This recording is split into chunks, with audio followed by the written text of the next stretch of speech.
dilakukan oleh gabungan namping dua dikit desa, ini, namping dikit. dua desa ini yakni Sukamaju dan PT Binasain. Ini kami memberikan peluang supaya PT Binasain berbuat baik dengan hati baik. Karena apa? Lahan yang diklaim ini adalah ada pemiliknya. Bukan lahan buta dan bukan lahan yang dibuat-buat. Tapi pemiliknya jelas. Dengan kejelasan pemiliknya ini, dengan bukti yang ada, sertifikat, SKT, SPPH, dan bukti hak adat yang dimiliki oleh kedua desa ini, diharapkan kepada Binasain bersedia untuk kompromi atau mediasi ataupun negosiasi. Dalam artian negosiasi ini yang benar-benar dilaksanakan dengan itikat baik. Itikat baik artinya jangan Irman, seorang pegawai humas yang tidak bisa mengambil keputusan, itu yang didatangkan. Yang kita inginkan berulang-ulang adalah direktur utama, direksi, dan pemilik saham. Supaya dapat menyelesaikan. Dan tidak bisa dibebankan kepada Pemda ataupun petugas lain untuk menyelesaikan ini. Yang bisa menyelesaikan adalah mereka-mereka itu, manajemen perusahaan. Nah, kalau manajemen perusahaan hanya berpangku tangan dan tinggal diam, maka masyarakat akan berusaha semaksimal mungkin untuk menguasai lahan yang telah diklaim ini. Jadi tidak ada alasan apapun dari PT untuk diam-diam mendatangkan petugas untuk membendung. Masyarakat sudah cukup sabar. Artinya, klaim lahan yang selama ini 2 tahun dilaksanakan dengan tidak ada upaya daripada perusahaan untuk menyelesaikan, pertanda lahan-lahan yang diklaim ini sudah milik rakyat. Tidak bisa diambil alih lagi. Jadi ada tenggat waktu nggak Pak untuk terkait masalah penyelesaian ini? Jadi tenggang waktu kami berikan 2 minggu. Iya. Sudah panen 2 minggu. Tidak ada penyelesaian, maka lahan ini akan dimiliki oleh masyarakat. Dan kami akan paksakan PT Binasain harus tinggalkan tempat ini. Karena ini milik rakyat dari sejak zaman dahulu. Di wilayah SP5, yang kepemilikannya hak masyarakat Sungai Pinang dan SP5 Pak ya? Nah, ya. Karena perkebunan ini dimulai sejak tahun 82 mereka sudah berkebun. 82, 83, 84, 88, 87 dan seterusnya. Menyangkut SP5 sampai 87 mereka berkebun, 91 keluar sertifikat. Cuma anehnya tahun 99 sertifikat HGU keluar. Nah, sertifikat hak milik tidak bisa dibatalkan oleh sertifikat HGU. Karena apa? HGU bisa berakhir, sertifikat turun-temurun terkuat dan terpenuh yang tidak bisa dialihkan kepada orang lain kecuali ahli warisnya. Ya. Kemudian dalam rangka melahirkan HGU yang aneh, izin lokasi pemerintah murah. Ya. Tapi HGU-nya keluar sampai wilayah Muba pun dia ambil. Ya. Itu izin lokasi yang model bagaimana? Bapak mengetahui bahwanya pembukaan lahan Binasain ada di wilayah Muba ini Pak dari mana Pak? Berdasarkan penyampaian pemilik lahan. Ya. Pemilik lahan yang sudah bertahun-tahun memang bekerja di kebunnya dengan lahan-lahan yang mereka dia olah, tanaman karet akan apa yang mereka digusur semuanya, petai, jengkol, semua cempedak itu digusur tanpa musyawarah dengan alasan sudah dibeli. Nah, alasan ini yang kami minta. Kalau benar sudah dibeli, mana titik koordinat? Mana peta yang sudah diganti rugi?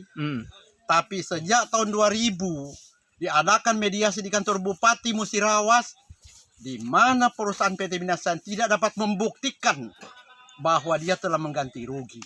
Sedangkan pihak Pemda, yang ini waktu beberapa dinas instansi, itu diminta supaya Binasain secara transparan dan terbuka untuk memaparkan mereka punya data-data tentang ganti rugi. Sampai tahun sekarang 2019 tidak pernah PT Binasain mengungkap itu tentang yang dia ganti rugi. Hanya saja ngomong diganti rugi, tapi menurut kami tidak pernah ditemukan mereka punya ganti rugi. Yang diterbitkan adalah peta buta, yang diterbitkan adalah data.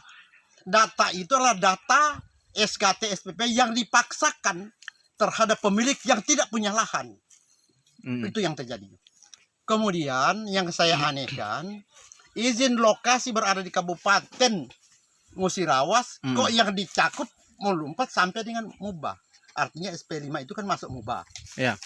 Kalau alasan dengan adanya Inmer Mendagri Tata Ruang, nomor 13 kalau tidak salah tahun 2014 itu karena sudah perubahan tata ruang. Perubahan tata ruang sekali lagi berulang-ulang kali saya sampaikan tidak akan merubah pemilikan. Apapun bentuknya, siapapun dia, ahli hukum manapun dia, bahwa perubahan tata ruang tidak akan merubah kepemilikan lahan. Itu hanya menurut kuasa hukum Merlina Merlina mengatakan kuasa hukum dari PT Binasain dengan terjadi mata ruang, maka lahan-lahan masyarakat sudah menjadi milik mereka. Dan Cuman sudah diganti rugi. Bapak lawyer sudah memahami Pak bahwanya positif ini wilayah izin prinsip ini BSC ini ada di wilayah kita Mubah Ada di wilayah Musirawas. sesuai dengan batas Batas yang ada. kabupaten. Nah, tetapi ternyata wilayah Mubah pun dia cakup. Ya, izin lokasi yang bagaimana ya mereka? Izin lokasi adalah tindak lanjut untuk melahirkan HGU. Ya. Dan di dalam izin lokasi itu sudah ditetapkan bahwa semua lahan masyarakat yang oleh pemiliknya tidak dijual diingklap. Tapi ternyata semua lahan ini bukan diingklap, diambil habis oleh perusahaan PT Binasain. Sehingga saya sayangkan. Mungkin terjadi di zaman kemarin, zaman Bakula barangkali mereka menggunakan undang-undang otoriter, mungkin. Tapi dengan adanya replanting kedua, bukan lagi regulasi undang-undang otoriter yang digunakan, tapi sudah transparansi. Artinya kita sudah berada di daerah reformasi. Di daerah reformasi tidak lagi demikian. Hak rakyat harus dibayarkan, hak asasi manusia harus dilindungi. Tidak kayak di zaman otoriter, di zaman Orde Lama, Orde Baru. Itu mungkin masih bisa digunakan secara otoriter. Tapi di zaman sekarang, dengan adanya replanting kedua, seharusnya perusahaan buka mata. Jangan berdasarkan lagi setiap persoalan mendatangkan pejabat, mendatangkan keamanan dengan menakut-nakuti masyarakat. Bukan zamannya lagi menakuti. Sehingga saya harapkan kepada masyarakat tidak usah takut dengan persoalan. Kita hadapi. Karena kemerdekaan ini direbut bukan dengan kekuatan senjata, tetapi direbut dengan bambu runcing melawan meriam Belanda. Jadi Pak, semenjak melakukan aksi panen atau perawatan massal ini, dari pihak perusahaan sudah ada Pak untuk menghubungi pihak lawyer atau untuk melakukan mediasi Pak? Tidak pernah. Tidak pernah. Yang saya aneh itulah, seakan-akan Irman ini menyampaikan ketika pusat juga tidak, mau menemui kami juga tidak. Seakan-akan Irman ini adalah penguasa tunggal di perusahaan ini. Sehingganya kami berharap ketika mediasi diadakan, siapapun mengadakan, mau gubernur, mau bupati, ataupun siapapun yang melaksanakan mediasi dengan mengundang kami, tapi yang kami harapkan bukan Irman. Karena Irman itu adalah seorang pekerja tenaga kerja yang diupah oleh perusahaan. Jadi yang kami inginkan adalah direksi, direktur umum, dan pemegang saham. Supaya mereka tahu bahwa di daerah perkebunan ini bermasalah. Karena selama ini mungkin mereka tidak mengetahui bermasalah. Karena Irman menutupi semua. Tidak bermasalah. Dan juga saya sesalkan. Sudah 7 kali menyurat ke PT Binasain, tidak ada tanggapan. Ada apa dengan persoalan ini? Mungkin hanya mereka berusaha dengan kekuatan, pengamanan, dengan segala macam cara untuk melakukan kekerasan saat sekarang ini. Di era reformasi bukan lagi saatnya hal yang semacam itu. Ya. Jadi itu yang barangkali perlu dikembangkan. Ya, oke. Jadi kita berharap kepada PT Binasain, dengan hormat kami minta mediasi terbuka, tapi bukan Irman, bukan Medi, bukan manajer yang ada di perkebunan ini, tetapi manajemen pusat yang datang. Supaya kami lihat dan kami sampaikan persoalan yang ada, yang terjadi dalam fakta yuridis yang terjadi di sini, bahwa semua lahan hampir berapa persen diklaim oleh masyarakat. Kenapa diklaim? Karena pemilik lahan. Sebab anehnya, dalam pengganti rugian yang mereka lakukan kemarin, ada ganti rugi yang apa? TM, barangkali? TM dan TMB. Yang berproduksi, tidak berproduksi, kita namakan itu. Tapi tidak semua dilaksanakan. Hanya orang yang berani menggugat itu yang dibayar. Bahkan anak-anaknya diberikan janji untuk dipekerjakan di PT Binasain. Itu ada mungkin 1-2 yang dipekerjakan dengan melupakan ganti rugi. Persoalannya sekarang yang kami minta itu bukan masalah anak yang dipekerjakan, ganti rugi. Dan seharusnya juga ketika perusahaan itu dibuka di daerah itu, tenaga kerjanya adalah orang di wilayah itu, bukan mendatangkan dari luar. Karena kalau hanya mupuk, hanya segala macam pekerjaan, nebas, panen, itu orang Sungai Pinang dan SPM bisa laksanakan. Jadi Pak, andaikan pihak perusahaan tidak melakukan mediasi Pak selama kegiatan panen massal dan perawatan massal ini, jadi gimana Pak? Itu untuk warga terus tetap untuk melakukan panen? Warga akan melaksanakan panen terus-menerus. Dan sekali kelak setelah waktunya habis, maka kami akan memanggil mereka. Mau kalian apa? Karena kita sudah melaksanakan upaya untuk panen dalam artian supaya mereka terbuka untuk membentangkan data-data yang mereka sudah ganti rugi dengan titik koordinat dan peta asli yang mereka bentangkan, jangan menutup-nutupi. Karena yang terjadi sekarang ini HGU termasuk 308 yang katanya di dalam HGU ternyata ada surat bupati yang ditandatangani oleh Ridwan Mukti melarang dan menegur dia untuk melakukan kegiatan lagi karena lahan 308 itu di luar HGU. Dan perlu diketahui oleh saudara Irman sebagai humas, bukan manajer dia, sebagai humas, bahwa yang menuntut ini tidak hanya SP5 dan masyarakat Sungai Pinang.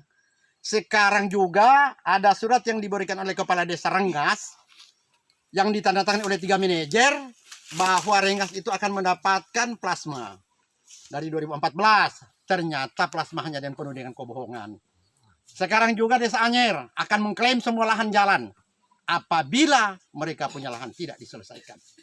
Ada beberapa desa lagi di sekitar ini yang akan menuntut hak-hak mereka. Jadi tolong sampaikan, saya minta menghimbau kepada manajemen perusahaan PT Bina Sain supaya jangan berpangku tangan. Karena sudah saatnya rakyat menggugat. Rakyat menggugat dalam arti jangan sampai diharapkan akan terjadi peradilan jalanan. Ini yang ditakuti. Kalau sudah terjadi perjalanan jalanan, maka Indonesia akan kiamat. Itu yang perlu diketahui oleh perusahaan. Itu barangkali yang dapat saya sampaikan selaku kuasa hukum. Dengan berharap kepada PT Bina Sain supaya benar-benar memikirkan. Kalau memang belum pernah dibayar, bayar. Kalau memang sudah dibayar ganti rugi, buktikan secara transparansi. Jangan ditutupi. Karena yang terjadi di tahun 2000, ketika Bupati mengundang mereka, alasannya dia bilang data tidak ada sama kami. Data di bawah pimpinan ke Riau. Itu aneh. Masa data di bawah ke Riau? Sedangkan ini wilayah murah. Jadi berulang-ulang dari ini memintakan data supaya dilengkapi. Mulai dari tahun 2000, seterusnya dan seterusnya. Sepanjang mediasi tidak pernah dipenuhi oleh saudara Irman. Hanya menjanji dan berjanji. Dilimpahkan ke kecamatan, kabupaten, sampai hari ini tidak ada ujung pangkal penyelesaiannya. Sehingga seakan-akan Irman ini pandang enteng kepada masyarakat Sungai Pinang dan masyarakat. Dan kalau dia pandang enteng, supaya dia tahu bagaimana sebenarnya kondisi masyarakat yang ada di desa ini. Ya. Masyarakat desa sekarang ini bukan bodoh lagi, sudah kritis dan sudah mengkritisi siapapun petugas yang berpihak kepada kapitalisme dan neoliberalisme akan dikritisi oleh masyarakat. Dan masyarakat tetap menuntut hak-haknya, apapun taruhannya. Itu barangkali saya sebagai kuasa hukum. Terima kasih. Oke.